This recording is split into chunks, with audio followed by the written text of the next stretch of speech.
अध्याय 285 शरारती बच्चा स्माइल विद हॉर्न्स। मैं तुम में से किसी एक को विशेष रूप से निशाना नहीं बना रहा हूं, मैं कह रहा हूं कि यहाँ उपस्थित हर कोई कचरा है। मीटिंग रूम में किसी ने मेज पर मुक्का मारा और खड़ा हो गया। बोलने वाला व्यक्ति भी एक प्रेतात्मा नियंत्रक था, लेकिन वह बहुत छोटा था, मुश्किल से 10 साल से कुछ अधिक लग रहा था।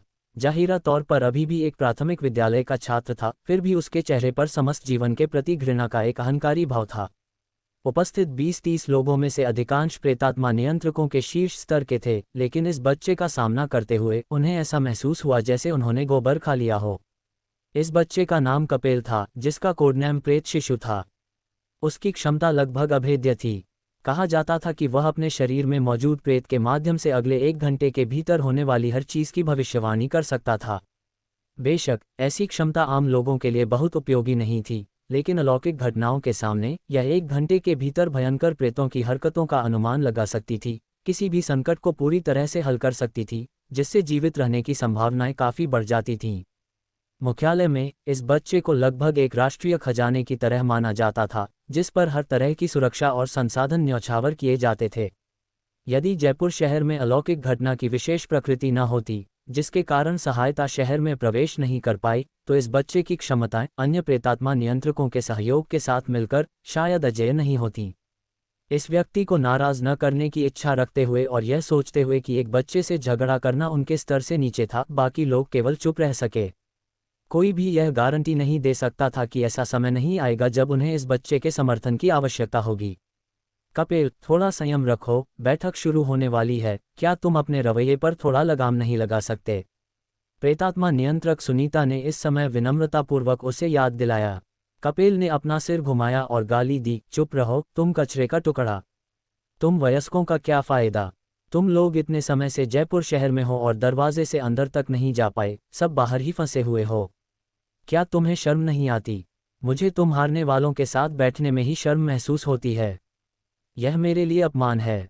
कपेल, ये तुम्हारा घर नहीं है और यहाँ कोई तुम्हें लाड़ नहीं कर रहा। यहाँ तक कि एक बच्चे के नखरे फेंकने की भी एक सीमा होती है, एक अन्य प्रेतात्मा नियंत्रक ने कठोरता से कहा। इस बच्चे का चरित्र सचमुच घिनौना था। तुम जानते हो क्या? कपेल ने मेज पर थपथपाया। पहले एक वयस्क हुआ करता था जिसने मुझसे इस तरह बात की थी, बाद में वह मर गया। प्रेतात्मा नियंत्रक ने वापस व्यंग्य किया। पहले एक बच्चा हुआ करता था जो नहीं जानता था कि आसमान कितना ऊंचा है या धरती कितनी गहरी है, बकवास कर रहा था, और फिर मैंने उसकी मां को गर्भवती कर दिया। तब से उस बच्चे को मुझे पिताजी कहना पड़ा और रात में मैं उसकी मां के साथ सोता था। तुम्हारी मां अभी भी जिंदा है ना? तुम्हें बेहतर होगा कि सावधान रहो, कौन जानता है कि मैं कब उसके साथ सो जाऊं। उद्धरण चिन्ह ... उद्धरण चिन्ह। बाकी लोग निःशब्द थे। न केवल कपेल असामान्य था, बल्कि यह प्रीतम भी पीछे नहीं हटा और टकराव तुरंत शुरू हो गया। हालांकि बाकी लोग इसमें शामिल नहीं हुए और बस नाटक देखते रहे। फिर से कहो। कपेल अभी भी बच्चा था और वह उत्तेजना को सह नहीं पाया। वह गुस्से से फट पड़ा और मेज पर कूद गया। मानो या न मानो, मैं तुम्हारा मुंह फाड़ दूंगा। अगर तुम कर सकते हो तो कोशिश करो। मैंने सुना है कि तुम भविष्य की भविष्यवाणी कर सकते हो, तो क्यों न तुम ये भविष्यवाणी करो कि क्या मैं तुम्हें अगले 1 घंटे के भीतर मार दूंगा या तुम मेरा मुंह फाड़ दोगे। प्रीतम ने व्यंग्य किया। बच्चा झांसे में नहीं आएगा, है ना? बाकी लोगों ने कपेल की ओर देखा। स्पष्ट रूप से प्रीतम उसे समय से पहले अपनी प्रेत शक्ति का उपयोग करने के लिए फंसाने की कोशिश कर रहा था, जिससे उसके प्रेत का जल्दी पुनरुत्थान हो। ऐसी परिस्थितियों में मुख्यालय कभी भी वास्तविक लड़ाई शुरू होने की अनुमति नहीं देगा। और चाहे कुछ भी हो, कपेल अभी भी केवल एक प्रेतात्मा नियंत्रक था जो एक ही प्रेत को नियंत्रित कर रहा था। हालांकि वह एक बहुत ही असामान्य और शक्तिशाली प्रेत था, लेकिन आखिरकार एक बच्चे जैसा बच्चा सिर्फ एक बच्चे जैसा बच्चा था, पर्याप्त परिपक्व नहीं था। प्रीतम जैसे शीर्ष अंतर्राष्ट्रीय प्रेतात्मा नियंत्रक का कोई मुकाबला नहीं था। कपेल लाल आंखों से भविष्य में देखने के लिए अपनी शक्ति का उपयोग करने वाला था। कपेल, गड़बड़ी मत करो, हम अभी बैठक में हैं। उसकी रक्षा कर रहे एक प्रेतात्मा नियंत्रक ने अपना भाव बदला, महसूस किया कि कुछ गड़बड़ है और तुरंत उसे रोकने के लिए बोला। चुप रहो, आज मैं बस या तो उसे पीट कर मारना चाहता हूं या पिटकर मरना चाहता हूं। कपेल चिल्लाया। उसका रंग तेजी से पीला पड़ गया। पहले स्वस्थ दिख रहा था, वह अचानक मृत्यु जैसा दिखने लगा और एक ठंडी भयानक आभा निकलने लगी, जैसे उसके भीतर का एक प्रेत धीरे धीरे जाग रहा हो।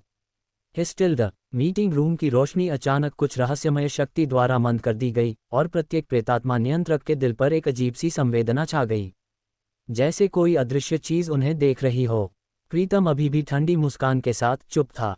अगर यह बच्चा ऊपर से संरक्षण में नहीं होता तो वह बहुत पहले मर चुका होता। भविष्य की भविष्यवाणी करना एक भयानक क्षमता थी, लेकिन दुर्भाग्य से यह एक अविचारित बच्चे के हाथों में थी। अगर यह अरूप गुप्ता जैसे बुद्धिमान व्यक्ति के हाथों में पड़ गई होती तो इसका प्रभाव 100 गुना 1000 गुना अधिक शक्तिशाली होता। कपेल मौत को दावत दे रहा है, वह अपनी महत्ता को नहीं समझता। ऐसी शक्ति का उपयोग यूं ही नहीं किया जा सकता। अब एक खजाने की तरह संरक्षित होने के बावजूद एक बार जब वह पुनरुत्थान के चरण के करीब पहुंचेगा तो मुख्यालय निश्चित रूप से उसके शरीर में मौजूद प्रेत पर कड़ा नियंत्रण कर लेगा और वे निश्चित रूप से भविष्य की भविष्यवाणी कर सकने वाले प्रेत को बेकाबू नहीं होने देंगे। बच्चे तो बच्चे ही रहेंगे, वे वयस्कों की दुनिया में नहीं खेल सकते। प्रीतम का इस तरह बच्चे को फंसाना भी सही नहीं है। हमें मुख्यालय के चेहरे का सम्मान करना होगा। इस हद तक मौखिक झगड़े को बढ़ाने की कोई जरूरत नहीं है। अन्य अंतर्राष्ट्रीय प्रेतात्मा नियंत्रक चुपचाप देखते रहे। यहाँ बैठक में भाग लेने वाला हर कोई साधारण व्यक्ति नहीं था। उन्होंने एक नज़र में ही फायदे और नुकसान को भांप लिया, उन्होंने बस इसे जाहिर नहीं किया। लेकिन अगले ही पल कपेल अचानक चीखा, कॉन्फ्रेंस टेबल पर गिर गया। डरा हुआ लग रहा था, जैसे उसने कोई प्रेत देख लिया हो, और दरवाजे की दिशा में अपना सिर घुमाया। फिर फूट फूट कर रोने लगा, जैसे पूरी तरह से भयभीत हो गया हो। पीछे की ओर हट रहा था, जाहिरा तौर पर दरवाजे के पीछे किसी चीज से छिपने की कोशिश कर रहा था। प्रीतम का भाव गंभीर हो गया। वह कपेल के चेहरे से बता सकता था कि भविष्य में देखने के बाद बच्चे ने दरवाजे के बाहर से आती हुई कोई बहुत भयानक चीज देखी थी। क्या वह कोई प्रेत था? वह अकेला नहीं था जिसके मन में यह विचार आया। अन्य प्रेतात्मा नियंत्रकों ने भी दरवाजे की दिशा में देखा। आखिरकार अपने विवादों के बावजूद जब अलौकिक घटनाओं का सामना करना पड़ता था तो उन्हें एकजुट होने की जरूरत थी। कपेल, तुमने क्या देखा? उसके बगल में मौजूद एक प्रेतात्मा नियंत्रक उसकी रक्षा करते हुए उसे दरवाजे से दूर हटा रहा था। लेकिन वह नहीं बोला, बस सिकुड़ गया, सुरक्षा की तलाश में। Tap tap tap tilde. हालांकि अगले ही पल दरवाजे के बाहर से स्पष्ट कदमों की आवाज आई, जैसे कुछ तेजी से उस जगह की ओर आ रहा हो। मीटिंग रूम में मौजूद अन्य लोग तुरंत खड़े हो गए, दरवाजे की दिशा में सतर्क हो गए। सावधान रहें, हम जयपुर शहर में हैं, जहां अभी अभी एक अस्तरीय अलौकिक घटना हुई है। भले ही भूखा प्रेत की घटना समाप्त हो गई हो, फिर भी कुछ अज्ञात भयंकर चीजें जागृत हो सकती हैं।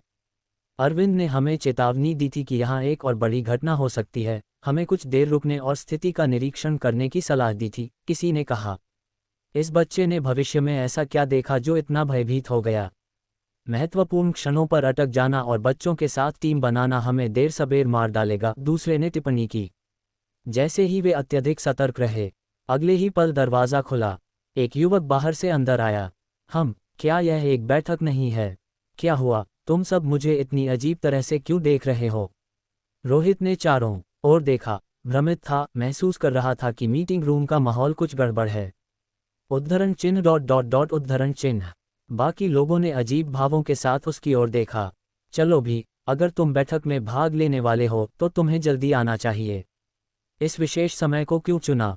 जो लोग बेहतर नहीं जानते वे सोच सकते हैं कि बाहर कोई प्रेत है, किसी ने टिप्पणी की।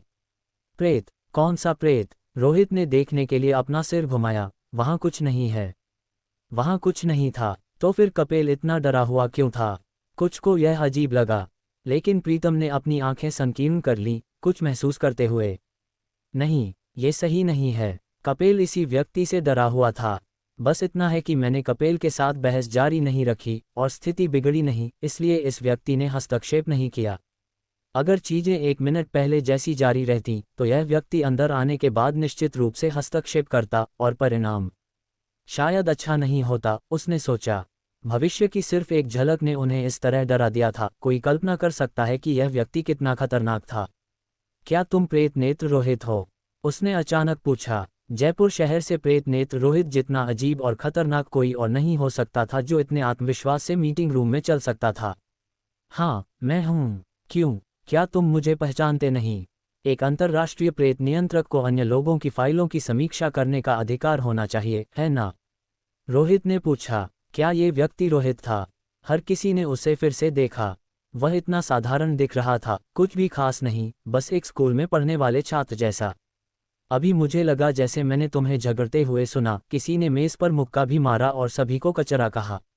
मुझे आश्चर्य है कि कौन इतनी बहादुर आत्मा होगी जो हर किसी को इस तरह खारिज कर देगी, रोहित ने पूछताछ की। बाकी लोग चुप रहे। रोहित ने जारी रखा, जितना चाहो बहस करो, लेकिन लड़ाई पर मत उतारू हो जाना। ये जयपुर शहर मेरा इलाका है। मुझे उम्मीद है कि यहाँ उपस्थित हर कोई मुझे थोड़ा सम्मान दिखाएगा। ओह, और यहाँ एक बच्चा है। तुम में से कौन परिवार को लाया? तुम्हारा बहुत शक्तिशाली समर्थक होना चाहिए, उसने टिप्पणी की। अचानक उसने कपिल को देखा। लगभग 10 साल का एक लड़का उसे डर और बेचैनी से देख रहा था। ये भी एक प्रेत नियंत्रक है, एक बहुत ही विशेष प्रतिभा। उसके पास भविष्य की भविष्यवाणी करने की क्षमता है और उसे मुख्यालय द्वारा जय शहर से विशेष रूप से यहाँ स्थानांतरित किया गया है, अरविंद ने उस पर जोड़ा। उसके साथ अरूप गुप्ता, ली जून और उपमंत्री अध्यरा भी मीटिंग रूम में प्रवेश कर रहे थे। भविष्य की भविष्यवाणी। रोहित का भाव बदल गया। इन 4 शब्दों को सुनकर इस छोटे बच्चे का मूल्य उसे समझ में आया। लेकिन वह क्षमता इतनी प्रभावशाली नहीं है ना? अन्यथा जयपुर शहर में अस्तरीय अलौकिक घटना के प्रकोप की भविष्यवाणी उसने कैसे नहीं की? उसने फिर उस क्षमता की कमी को उजागर किया। अरूप गुप्ता ने बगल से पूरक किया, आप अपनी कल्पना में सही हैं। वह केवल अगले 1 घंटे के भीतर होने वाली चीज़ों की भविष्यवाणी कर सकता है, और यह कुछ ऐसा होना चाहिए जो उसके करीब हो। आपने पहले भी इसी तरह की क्षमताओं का सामना किया है, इसलिए आपको पता होना चाहिए। वह भूखा प्रेत की समय को पुनर्स्थापित करने की क्षमता का उल्लेख कर रहा था, एक विशेष क्षमता जिसकी अपनी सीमाएं थीं। इतना भी करना काफी प्रभावशाली है, रोहित ने टिप्पणी की। अपनी टीम में ऐसे व्यक्ति का होना अलौकिक घटनाओं से निपटते समय उनके जीवित रहने की संभावनाओं को बहुत बढ़ा देगा। वास्तव में प्रेत नियंत्रकों के मुख्यालय में प्रतिभा की कमी नहीं थी। अगर इस बच्चे को कुछ उत्कृष्ट प्रेत नियंत्रकों के साथ जोड़ा जाता तो अलौकिक घटनाओं को संभालने में दक्षता बेहद उच्च होती। कृपया अपनी सीटें ले लें सभी लोग। मैं उपमंत्री अध्यरा हूं, जो इस बैठक को आयोजित करने के लिए जिम्मेदार हूं। इस बैठक का मुख्य विषय भूखा प्रेत घटना से संबंधित अनुभवों का सारांश करना और भविष्य में इसी तरह की परिमाण की घटनाओं के लिए तैयारी करना है, उपमंत्री अध्यरा ने कॉन्फ्रेंस टेबल के सामने खड़े होकर सभी को देखते हुए कहा। यह इस बैठक के लिए सम्मान की बात है कि अरूप गुप्ता, प्रोफेसर अरूप गुप्ता और हमारे प्रमुख योगदानकर्ता प्रेत नेत्र रोहित को घटना की कार्रवाई पर एक रिपोर्ट देने के लिए स्वागत किया जाए। आइए उनके लिए तालियां बजाएं। अध्याय 286 महान धोखा, द ग्रेट ब्लफ।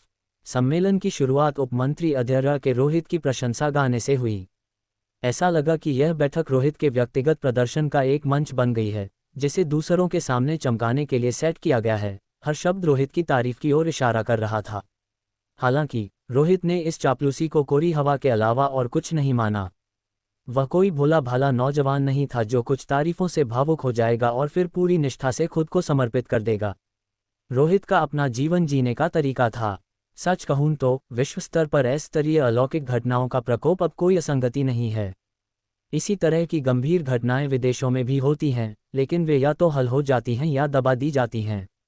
यदि हमारा देश भूखा प्रेत की घटना को प्रबंधित करने में विफल रहता है, तो इसका अंतर्राष्ट्रीय स्तर पर काफ़ी प्रभाव पड़ेगा और यहाँ तक कि विश्व मंच पर हमारे राष्ट्र की भविष्य की स्थिति भी डगमगा सकती है। इसलिए हम बिल्कुल भी ऐसी मिसाल को नहीं बनने दे सकते, कम से कम अपने देश के भीतर तो नहीं, अध्यरा ने गंभीरता से कहा। ये सुनकर रोहित को कुछ समझ आने लगा। ये कुछ हद तक एक वैश्विक सैन्य प्रतिस्पर्धा जैसा था, जो अब अर्थव्यवस्था या हथियारों पर आधारित नहीं, बल्कि अलौकिक घटनाओं को संभालने की क्षमता पर आधारित था। यदि कोई देश स्तरीय अलौकिक घटना से निपट नहीं सकता है, तो इसका मतलब है कि देश की भविष्य की संभावनाएं चिंताजनक हैं। स्वाभाविक रूप से इसे अंतर्राष्ट्रीय स्तर पर अनुकूल दृष्टिकोण से नहीं देखा जाएगा। ठीक है, मैंने अपनी बात कह दी है। अब मैं रोहित का मंच पर स्वागत करता हूं ताकि वे इस घटना में की गई कार्रवाइयों का सारांश प्रस्तुत करें। लगभग 15 मिनट तक बात करने के बाद अध्यरा ने कहा और फिर पोडियम रोहित को सौंप दिया। मंत्री अध्यरा से इतनी प्रशंसा सुनने के बाद रोहित को हल्का सा आभास हुआ कि यह बैठक उतनी सरल नहीं थी जितनी उसने कल्पना की थी।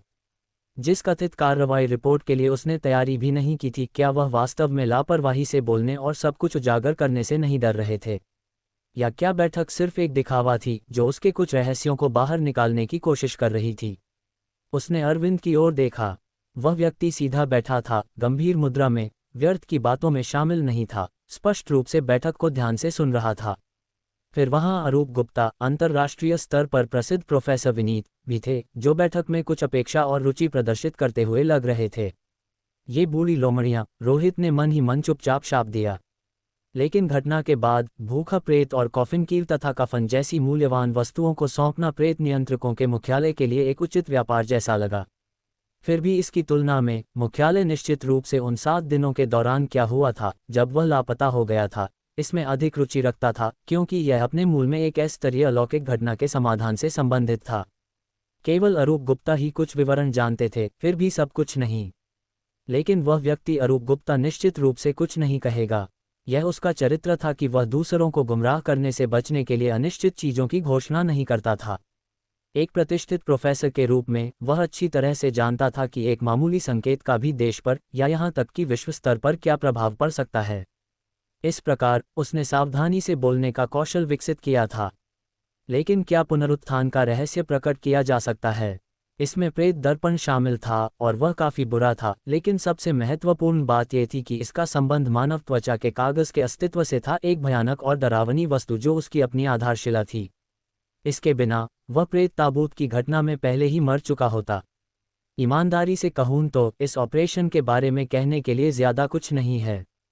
ये सब प्रोफेसर अरूप गुप्ता की योजना पर निर्भर था, मैं मात्र एक सहायक था। वह इस घटना के असली नायक हैं। मैं बस एक ऐसा व्यक्ति था जिसने कार्रवाई की, बस अधिक भाग्यशाली था कि मैं अंतिम तक पहुंचने वाला एकमात्र प्रेत नियंत्रक था। रोहित आगे बढ़ा और तुरंत शुरू किया। अगर प्रोफेसर अरूप गुप्ता द्वारा चौथे चरण के प्रेत शिशु के व्यवहार के बारे में किए गए शोध निष्कर्षों, साथ ही अंतिम प्रेत शिशु को निष्प्रभावी करने की उनकी क्षमता के लिए नहीं होता, तो मैं शायद इस घटना में मर चुका होता।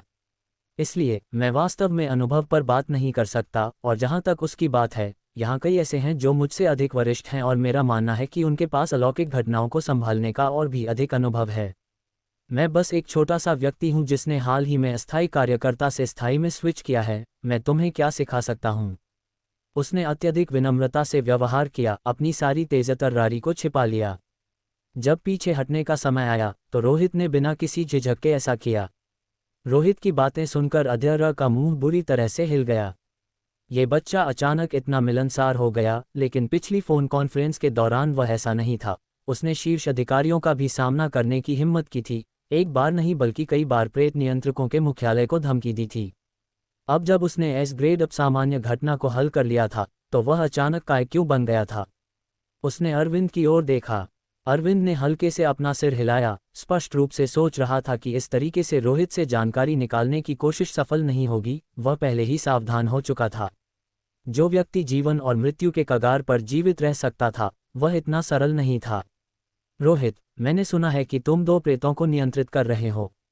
संयोग से मैं भी एक नियंत्रक हूं जो 2 प्रेतों को नियंत्रित करता हूं, और मैं जानना चाहूंगा कि क्या हमारे स्तर का एक ऑपरेटर एस ग्रेड के भूखे प्रेत का सीधे सामना कर सकता है?